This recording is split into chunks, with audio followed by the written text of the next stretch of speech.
This is a neon light strip, and it is extremely popular among designers. And this is actually the same as a neon light strip. In fact, the neon lights aren't made by molding with clay. They are created using this kind of gas phase glue.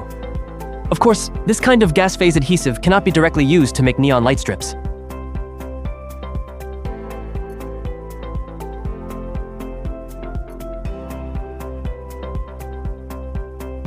When shaping the silicone into neon light strips, we need to process the rubber to adjust the flexibility of the silicone to the perfect level.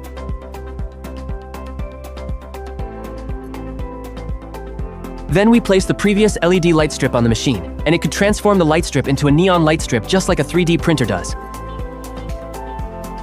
However, the newly combined silicone is as fragile as dough and will deform at the slightest touch. We will allow the silicone to pass through this high-temperature tunnel so that the silicone can gradually be fixed. Then, straighten out the neon lights and hold them for a while. The neon light strip that the designer loves the most is now complete. The round, square, and even triangular shapes you see in the market are all produced in this way. Have you seen any other neon lights? Please let us know in the comments section. Of course, don't forget to give a like and follow us. Then you'll be able to see the update content of our next issue immediately.